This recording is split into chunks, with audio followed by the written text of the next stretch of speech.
I have the perfect guest for our podcast today.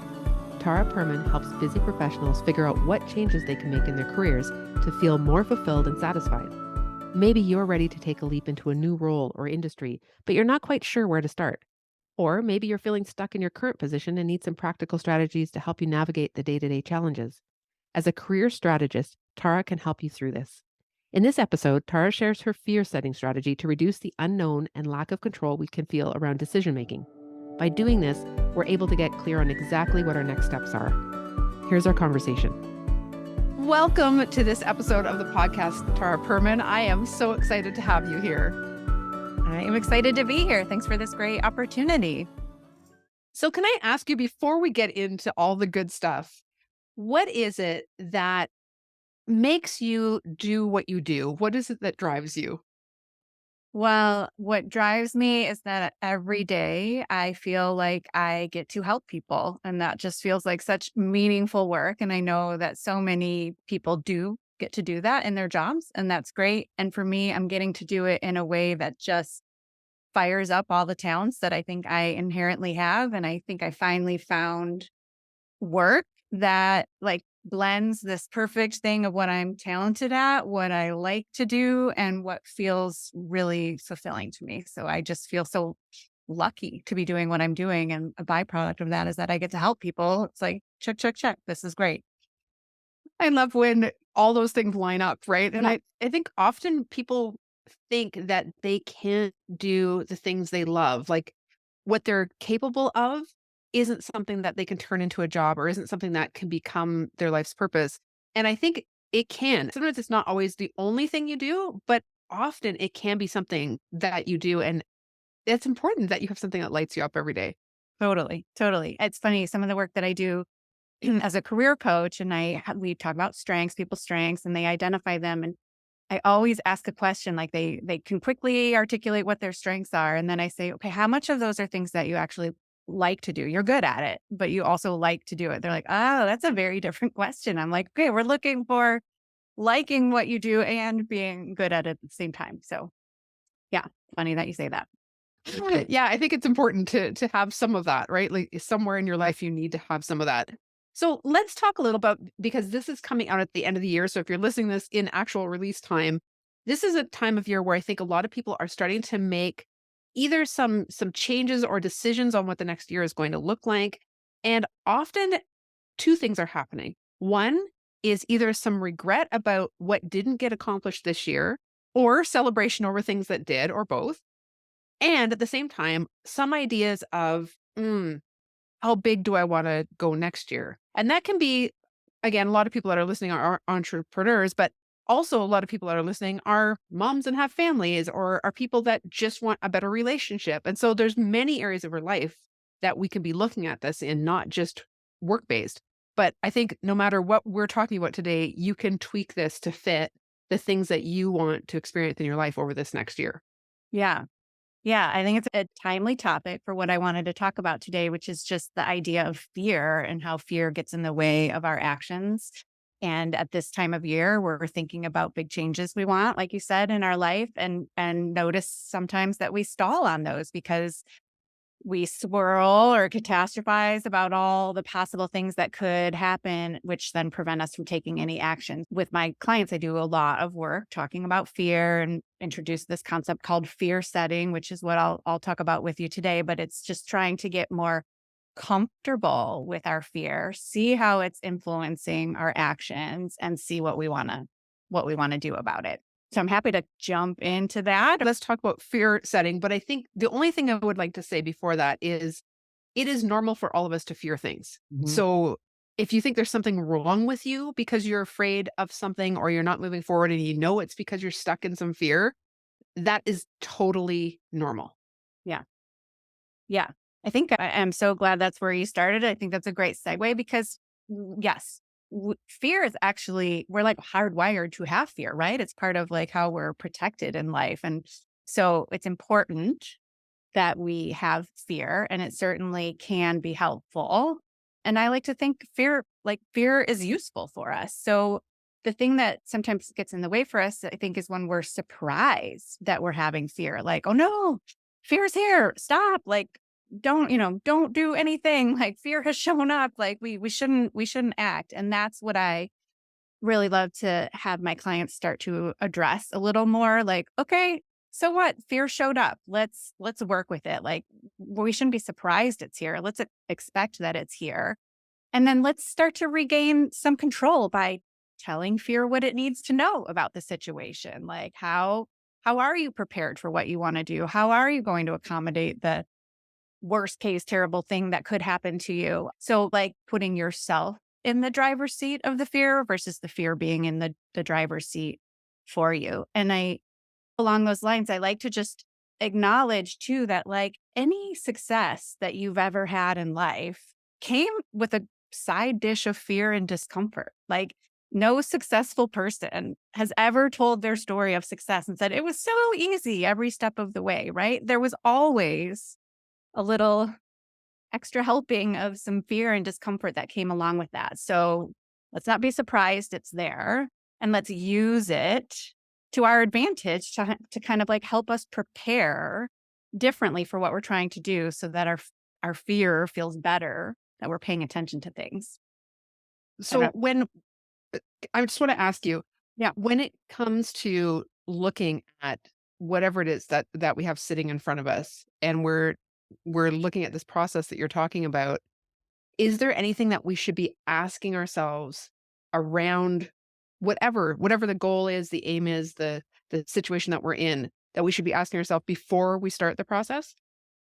Well, I think getting really clear on what is the fear, right? Like there's a number of things that we could be afraid of when thinking about taking a step. So I think initially doing some reflection of like what specifically is this fear? Kind of like that name it to tame it concept that comes up a lot in therapy. So like name specifically what this fear is. Is it a fear of rejection? Is it a fear of scarcity? Is it a fear of I'm not talented enough to do what I'm trying to do, right? So getting a lot more specific on which fear is the strongest, I think is a good place to start. As well as, and I was hinting at that earlier, but before I even like to go through this process of looking at fear differently, I think it's also helpful to just a little bit similar to what I just said, like let's let's be okay that fear is here. Like I sometimes use an analogy with fear that it's sort of like a seeing eye dog for a person who has vision impairment. The human relies on the dog to raise alerts and have a heightened sense for what's around them and what could be a bad situation or a scary situation. But the ultimate goal of that person having the guide dog is for that the owner to have more independence and to explore the world with greater freedom and with less constraint. And isn't that what we want for ourselves? We want fear to show up, help us assess, help us think about our decisions, be smart about steps that we're taking, but ultimately allow us to have some freedom and autonomy to move forward and navigate life. So I don't know if that's would it be helpful for some of your audience, but I think just maybe visualizing your fear as like the seeing eye dog guide, like that it's your helper. Let's stop avoiding it and let's really dissect what it's about and show how we can prepare for what it's afraid of. I love that analogy. It's so good because it has purpose then. We don't have to avoid it or try to stuff it down. Like there's reason for it to be there. Yeah. Okay. So we do this and we take this time. Now where do we go? Yeah. So there was an exercise that I was introduced by a man named Tim Ferriss, who wrote The 4 Day Work Week, I think was his famous book. But he did this exercise called fear setting. And so all of us likely at some point have done some goal setting in our life, right? You think about what your goal is and you map out a plan for how you're going to tackle it and what action is dependent on another action. And, it outlines what your effort will be. So it's doing that same concept, but with fear. So what is the fear? And this is why I said earlier, like, let's really think about getting really clear on what's the specific fear that's preventing me from taking action, identify that, and then go through this step-by-step process of really breaking that fear down. So the first thing that you do is you define it. So what is the fear? What are all the things that I'm afraid of that will happen if I take this action or don't take this action? Then you think about what could I do to prevent those terrible things from happen. So what's all in my control to try to prevent that terrible thing from happening? And then you shift into a third kind of thinking of, and what if the terrible thing does happen? What are all the things that are in my power to mitigate that or to recover from that or to take a different step at that point and still be okay? So you're like going through a thought process similar like you would with goal setting of like defining it, how could we prevent it, and how could we recover from this terrible thing happening? That's kind of the first part of the process, and then there are some pieces after that, but I'll pause to see if you had a question about the first part of the process.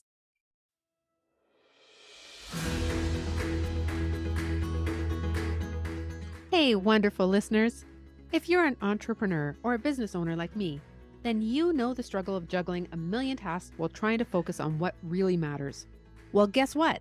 I've got a game changer for you, and it's called Umbrella Virtual Solutions. You know those tasks that make you want to pull your hair out? The ones you'd rather avoid like the plague? Yep, Umbrella Virtual Solutions has got you covered. Need a killer website that'll make your competitors jealous? Boom, they're the web wizards you need. And let's talk about virtual events. Everyone loves attending them, but the behind the scenes madness? Not so much. Luckily, these experts are your event architects. They'll plan, set up, and run the whole shebang so you can shine in the spotlight without the tech headache. Now, here's the best part. If you're a fellow podcaster like yours truly, you know that editing can be a real audio nightmare. But fear not, because Umbrella Virtual Solutions are audio editing maestros. They'll transform your raw recordings into podcasting gold while you sip your coffee and relax. And hey, who wants to drown in emails and social media management? Not me. That's where Umbrella Virtual Solutions really shine. They love diving into the admin abyss, leaving you with a clean slate to focus on your passion projects. But hold on, there's more. These folks aren't just about taking off tasks. They're your partners in business creation. Got a brilliant business, but no clue where to start? They will guide you through the process, turning your dreams into a reality. Do you know what they've done for me? They've given me back my time and peace of mind. Head over to UmbrellaVS.com and book a free strategy call. Say goodbye to overwhelm and hello to a whole lot of extra hours in your day. That's UmbrellaVS.com, where dreams become reality and tasks become history. Check them out and get ready to conquer the world one stress-free day at a time. I just like the fact that you mentioned, like, you're looking at what can happen if you do take the steps Yeah. and what can happen if you don't. Because I think a lot of people think that taking the step is the issue. Mhm. But the reality is, if you choose to do nothing, there's still things there that could be potential problems, issues, cause fear, and all of that. And I don't think we think that through very well. So we just become, either we procrastinate or we become stuck in that cycle where we're just spinning, like you were saying, and we don't move forward into that step. But in reality, how many other things can be creeping up because of that? So I think it is important for us to recognize not doing anything doesn't fix it and take fear away necessarily. It could still just cause different types of fear. Exactly. Exactly. And just the act of breaking your things down and seeing some evidence. These are the things I'm afraid of. This is what I think I could do to prevent that. This is what I think I could do to recover it. Just the act of seeing that helps it not feel like helps your first step not feel like such an ambiguous big step. Like, oh my gosh, like if I'm afraid to do this because it might mean this would happen. Like, no, like there's a bunch of baby steps in here, little things that we could do to initiate the bigger action. Like, can we get comfortable with one of these baby steps, with one of these micro steps? And so it's just helping to reduce the swirl and the catastrophizing and the bigness of the decision into more manageable, smaller steps of action or more manageable, like, okay, I can chip away at this little piece of the fear. Check, I've got that one. Now I know I'm going to chip away at this little piece of the fear. That's my next step. So it's helping to reduce some of that big, scary ambiguity about our decisions and our fear. Yeah, I love this. I think for a lot of people who are very indecisive, this could be such a relief to actually put it down rather than just letting it sit in our head. Yes. And then we don't really see all the parts, and there's so many moving parts that it sometimes becomes even bigger and more catastrophized, or we become anxious and so on, and it affects our sleep and all those other areas of our health and everything. So this is a really great beginning to this. Yeah, I think the catastrophizing piece, like so many of us are prone to that, like just the swirl. And it's like, I work a lot with people considering career changes, and they're like, if I take that kind of a job, I'll make, I won't make the kind of money that I'm making right now, and then I'll be homeless.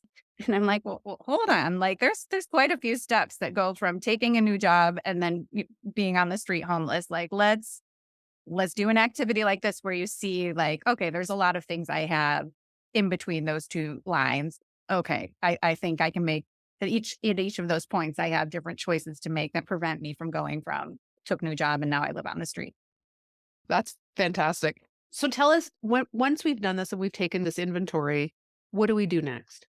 Yeah. So you do the inventory, and then, that there's a lot of work that can be done just with those three steps, right? You see some actions that you can do. You're breaking things down. You're getting a little more comfortable with your ability to mitigate the risks that come along with you making the decision. Or it may even become more clear to you, like, you know what, making this decision isn't actually good for me. Like, I don't, now that I'm seeing all this on paper, I actually don't know that this is even a good choice for me to do this thing that I'm stalling on doing. So sometimes you can get the clarity directly from that first step of the process.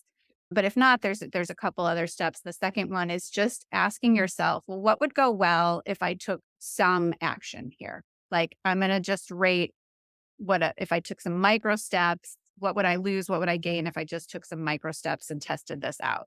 So we figure out what that could look like. And then the third is what we were talking about earlier. What's the impact or cost of not doing any of it at all? Getting more expansive of thinking about, like, if I did nothing, I go through this exercise, I see it all out. And if I just choose to do nothing, what's the impact of that? And I have people categorize that in a 6-month period. What's the impact of that? In a 1-year period, what's the impact? And in a 3-year period, so that we're thinking a little ahead, but not like, so far ahead that we can't even imagine what our life, how that decision could play out in a 10-year point in time, something a bit more manageable, like a 3-year point of time. And that just helps you, I think, have a bit more, like, have some depth, like seeing some depth to your decision making, but also start to help you not make like, we often think our decisions are so permanent. And the reality is there's very few things in life that have permanence to them. Most things can be changed or corrected, or you have another choice or step to make. And so I do think it is helpful to see how your action or inaction, how that plays out over a 6-month period, 1 year, 3-year. Seeing that mapped out, I think, could be really helpful, and also helping you see there isn't permanence to those decisions either. Like, it could play out in a couple different ways, six months out, 1 year, 3 years. So I think it just helps us get rid of that permanence feeling and still see that there's a lot that could still happen. There's a lot of paths to take even in 6 months from now. I love this. I'm thinking of first of all, my perfectionists that are listening, Yep. because often we feel like everything's black and white. And again, we can really spiral quickly. Yep. And so being able to see all the gray, right? Like all the in Mhm. betweens, and make a decision based not just on like, you were saying, kind of like it's here or I'm in the street homeless, like that there's no in between. And I think the other thing too that really this caught my attention was for people who are procrastinating, and I've said this many times, we don't always procrastinate because we don't want to do something. Mhm. Usually it's because we don't have all of the details that we would like to feel Mm. comfortable enough to make a decision. And so this helps to release that. And at the same time, sometimes we're procrastinating because somewhere internally in our gut, we know it's not a good choice Yeah. and we think we should just do it. And so we hesitate and hedge and we never really fully commit. And so again, using this process, I can see how that would really help solidify, yes, I should move forward, or no, this is not a good choice right now. So I love this for my people Yeah. that are listening. It's so good. Yeah, I think for perfectionists, it's a helpful exercise in showing evidence and helping to see where you still have some control, even if you're not fully in control of all next steps. For the procrastinators, I feel like evidence is also helpful, but also it starts to give you a to-do list. Like if you do this activity and you ultimately assess like, I do want to take action. I do want this to play out. I want to take some steps. That's middle section of what you did. You identified all the things you're afraid of. Then you created the list of these are all the things I could do to prevent that fear from happening. That's your to-do list. Then you take everything that you put in that section and here you go. Like there's your to-do list. It may not be in the right priority order, and that would be your step to figure out like what are the right steps within this list here. But at least you are giving yourself a clear to-do list. So I think that that could be helpful for the procrastinators, especially the ones that are procrastinating because something feels so ambiguous. They're having a hard time making sense of what to do or how to do it.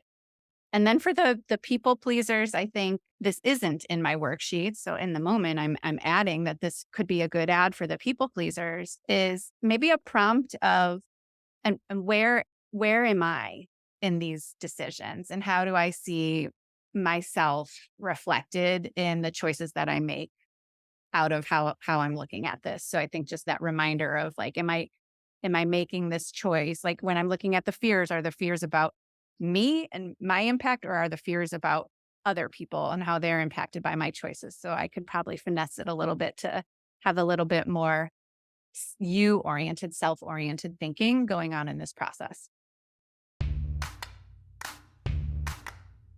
Hey there, fabulous female entrepreneurs. Are you ready to take your business game to the next level? Well, I've got some incredible news for you. Have you ever wondered what it's like to work with a business coach who's all about helping you let go of people pleasing, perfectionism, and procrastination in order to achieve your personal and professional goals? Look no further, because I'm here to help you make your dreams a reality. Picture this: a free 30-minute strategy call together with me. Yep, you heard me right, totally free. It's your chance to tap into my years of expertise and get a taste of what it's like to have a committed and caring business coach by your side.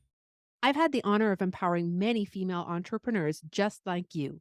Whether you're starting from scratch, feeling a bit stuck, or aiming for the stars, I know the ins and outs of turning ambitions into achievements. Imagine having a mentor who's been there, done that, and is genuinely invested in your success. I've got your back, and I'm ready to share my proven strategies, insider tips, and unwavering support. But here's the catch: this opportunity won't last forever. So if you're serious about smashing your goals and want to experience what it's like to work with a business coach who's all about getting results in a way that is authentic and enjoyable for you, head over to www.pursueprogress.com/podcast now and click on today's episode to go to the show notes and book your free strategy call. That's www.pursueprogress.com/podcast, your gateway to claiming your free 30-minute strategy call. Seize this chance to unlock your potential, find your purpose, and embark on a journey of growth and success. All right, amazing listener, it's time to make your move. Visit www.pursueprogress.com/podcast. Book your spot and get ready to take that first step toward your wildest dreams. Thanks for tuning in. And remember, I'm here to support you in your goals and dreams. Don't procrastinate. Book your strategy call now and let's make those dreams a reality together. Yeah, that's perfect. That's exactly what I could see people pleasing needing there for themselves. And it's definitely part of that, even the very first steps where you're looking at the fear and clarifying it, because it could be fear around what others are thinking, what the outcome will look like to others. Are you meeting others' needs by making that decision? Yeah. So there's so much there as well. This Mhm. is fascinating to me because I love a good list, first of all. So this is just like, oh, this is a checklist that I will be, all over. But also, I really love the fact that anytime we can take something that is unknown, because that creates fear, Mhm. anytime we can take that and start putting words to it and steps to it and micro steps to it, it just takes out so much of the the fear of the unknown, the fear of the what ifs, the fear of the like I can't control it, and so I'm not sure of what the outcome will be. But I think the lovely part about what you're saying here is it really isn't a huge hard process. It's Mhm. just reflecting and asking some questions. Yeah. Yeah, exactly. Well stated. It's really a clarity giver. And if your choice is to proceed with, tackling it, it it's a to-do list creator, like it starts to generate your to-do list. And I think, it's not complicated to do, as you just said, and it certainly can be done alone. And you'll have a link that people can have to get a copy of the worksheet. So it certainly can be done alone. And then what you come up with is a great tool to talk to other trusted people with in your life to just get their opinion. Like, what am I missing? What don't you see in these things that I've outlined for myself? So it's just a good conversation guide if you're one of those chaperone seekers, as I call some myself and some of my clients, looking for other people to be involved in your decision making and validating a little bit about your thinking. This is a great tool. You can show them all this thinking that you've done and help use them for reaction to some of that. Yeah. So this list that we're talking about, you have a couple options of free gifts that Tara's going to give you, which I just so thank you for. One Yeah. is that you can book a 45-minute should I pursue coaching consultation. And I know from talking to so many of you, this is something that you have talked about, ask about, wonder about. So here's part of a decision that you can actually do with Tara. And the other thing that she's giving is the fear setting worksheet, which is what we're talking about. So that is also there. And they'll all be in the show notes and along with that, of course, all the contact info to be able to access Tara. What's a really great place to connect with you, the easiest? Yeah, I'd say the easiest would be to go to my website, which is tarapermancoach.com. So Tara, Tara, Perman, Perman, coach.com. Find me there, or you can find me by that same name on LinkedIn. Perfect. Okay. So is there anything else to this process that we should know as we're getting ready, again, end of year, making decisions? Well, I would just say, like, I would tell your audience, like, here's a call to action. If there's something that you've been stalling on or something that you're just allowing some fear to prevent you from really giving some thoughtful reflection on what that's about, this could be a way to jumpstart that for you and could be a great way to start your new year tackling something that you haven't thought that you were comfortable tackling before. I'd love for your audience to think about using this to help with that reflection. And lastly, to get comfortable with fear. It's going to be with us for the rest of our lives. And it's not this terrible thing that shows up. It's actually helpful and protective. And it's there to make you think about your choices. Am I making smart ones? Am I planning accordingly? And here's a great exercise to show your fear and say, I am planning accordingly. I have thought about this. Here's all the ways and all the things that I'm going to do to make sure that we're going to be okay, you and me, fear. So that's what I would want to leave them with, that fear is not something necessarily to be afraid of, and fear can be helpful. I love that we're ending this with the idea of like just approach it. Like you don't need to avoid it. Don't need to stuff it down, run away from it. And I think if anybody's listening and you have a decision to make, I hope you're excited about getting this worksheet and working through it because for me, I know we're doing a couple of big decisions in early right now and then early in the new year. And even for me, I'm thinking, you know what, I need to look at this again because sometimes I just keep it in my head and I don't really lay it out. And I think this is an awesome opportunity to just get it all out there and see it.